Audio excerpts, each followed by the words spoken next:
Hello नमस्ते everyone. आजको भिडियोमा चाहिँ म तपाईहरुलाई साग कसरी बनाउने भनेर देखाउन गइरहेको छु। मैले मार्केटबाट साग लिएर आएँ अनि पखालेँ, आधी चाहिँ बेलुकालाई राखेको छु, आधी मात्रै पकाउन लागिरहेको छु। अनि मैले एउटा टमाटर काटेँ, थोरै जिन्जर पनि काटेँ, अनि यो सागलाई पनि काटेँ। अब काटिसकेँ। कराई बसाल्नुहोस्, त्यसमा 1 चम्ची घिउ हाल्नुहोस्। घिउलाई एकछिन तात्न दिनुहोस्। घिउ तातिसकेपछि जिरा हाल्नुहोस्, थोरै मेथीको धुलो र थोरै बेसारको धुलो पनि त्यसमा थोरै जिरा पड्किसकेपछि थोरै एड गरिदिनु होला।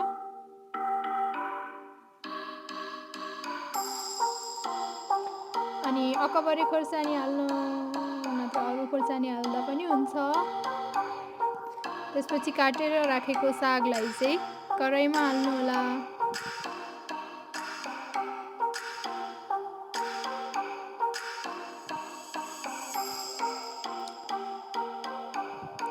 त्यहाँ आगोलाई चाहिँ मिडियम हिटमा राख्नु होला।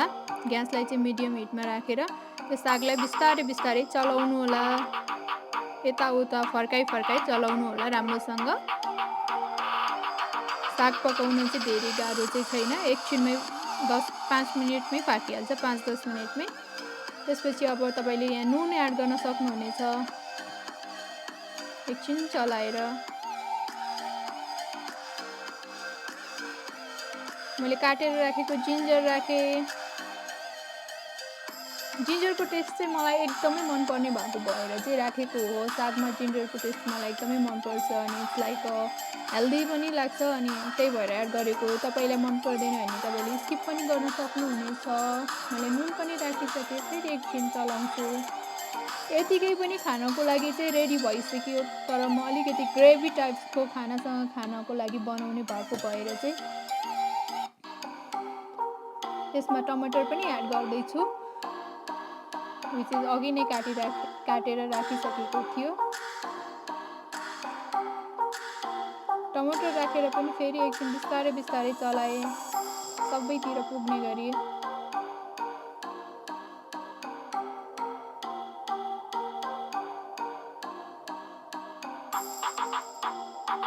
यो टमाटर अलि राम्रोसँग पाकोस् भनेर चाहिँ म एकछिन चलाएर चाहिँ यसलाई म छोप्न गइरहेको छु,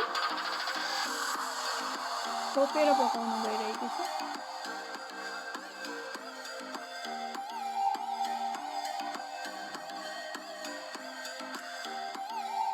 तपाईले कराईमा ढक्कन लगाएर छोपिदिनु होला। 1 मिनेट जति पकाउनु होला। 1 मिनेटपछि यस्तो भइसकेको छ। इट्स लाइक सो यम हैन। अनि मैले प्लेटमा प्लेटिङ गरिसकेको छु।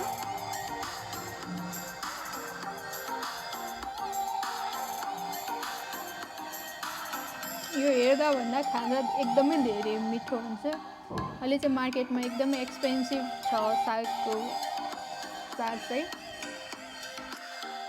अनि यता चाहिँ मैले खसीको मासुको सुपवाला मासु बनाएको छु, झोलवाला पाक्दैछ। अब म खानासँग मासु साग सबै सर्भ गर्छु। अरे म चाहिँ तातो पानी खाने भएको भएर चाहिँ तातो पानी I'm keeping it into a glass. यति नै हो। Thank you so much for watching. Keep watching. Keep supporting me. Thank you.